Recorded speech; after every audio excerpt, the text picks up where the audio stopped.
On October 16, 2020, a French middle school teacher was murdered and beheaded by a Muslim refugee for showing students cartoons of the most obvious false prophet in history in a class on freedom of expression.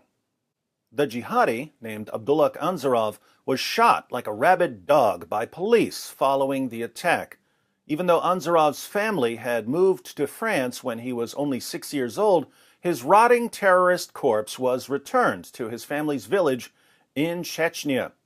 There he was buried in a vat of pig intestines because the villagers wanted to show the world that they do not condone terrorist attacks over cartoons. Oh, did I say that Anzorov was buried in a vat of pig intestines? I must have read that wrong. He wasn't buried in pig guts. He was given a hero's funeral, hailed as the Lion of Islam, and paraded through the streets to shouts of Allahu Akbar.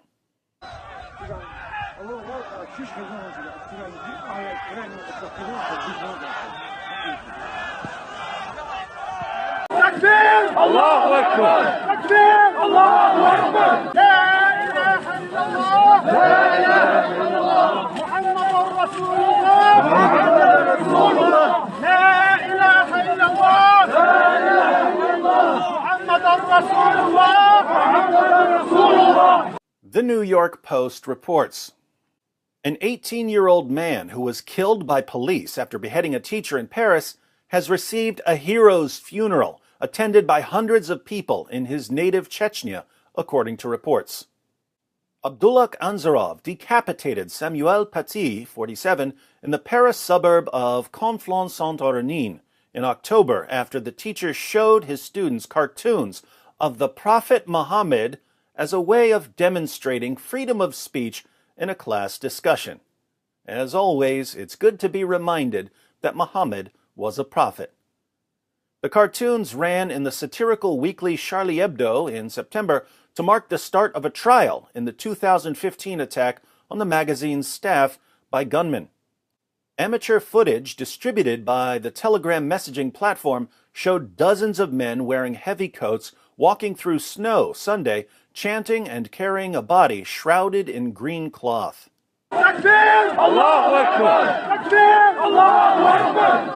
3 short videos from the procession were uploaded to a Russian-language social network group called Islam is the Religion of God, The Guardian reported.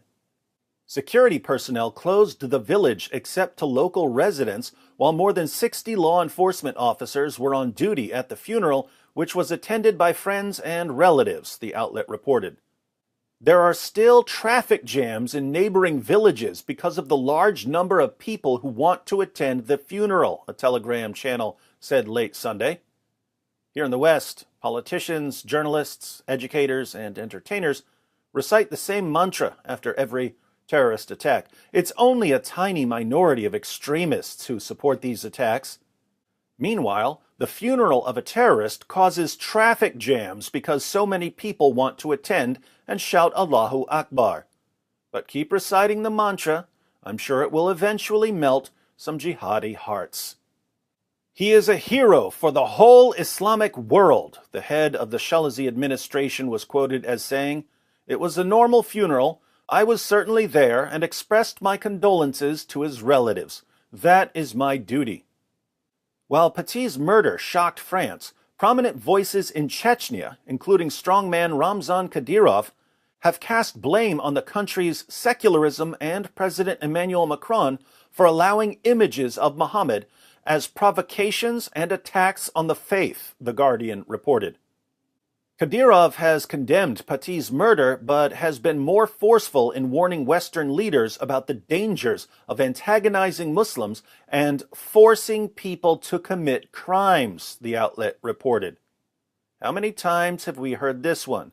We condemn terrorist attacks, but if you upset us in any way, you're forcing us to terrorize you. The Daily Mail adds, a street was unofficially named after the teenage terrorist, said reports. Video of the mourners praying as they walked with Anzorov's body was shared on a number of platforms. One carried a message lauding him as the Lion of Islam.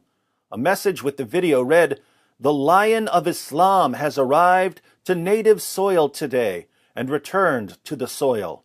No one but Allah has strength and power. 10 people in France have been arrested in connection with Anzorov's attack, including multiple students. The Sun provides some interesting background on the murder of Samuel Paty. The killing followed an online campaign from Muslim parents angry at him for showing cartoons of the Prophet Muhammad to students. The teacher had used the cartoons from the magazine Charlie Hebdo as part of a class on the importance of free speech. Reports said he had asked Muslim students to leave the classroom before he displayed the cartoons in an attempt to avoid causing offense. So, Paty wanted to show the cartoons to students as part of a discussion on freedom of speech, but just to be safe, he asked Muslim students to leave the classroom in order to avoid offending them. That didn't work out very well. Last month, 3 pupils were charged with identifying Paty to Anzorov before the beheading. Another was charged with lying, saying she had been present when he showed the cartoons. The Chechen allegedly told pupils he wanted to humiliate and strike Paty over the cartoons, seen as offensive by Muslims. Notice, Paty asked Muslim students to leave the classroom when he showed the Muhammad cartoons, but at least one Muslim student lied and said that he had shown the cartoons to her. Looks like she wanted to enrage the Muslim community. The beheading of Samuel Paty wasn't the work of a lone jihadi with mental problems. It was a communal effort. Students and parents enraged the community, then pointed a Muslim teenager in the direction of the teacher. The dead jihadi is now a hero in the Chechen Republic, and his story will be told to future generations of Muslim youths to encourage them to follow in his footsteps. Keep in mind that if this concerns you in any way, you must be a racist, Islamophobic, hate-mongering bigot, because only a racist, Islamophobic, hate-mongering bigot would be concerned about a teenage terrorist who beheaded a teacher over some cartoons being idolized and lionized by the next generation of jihadis.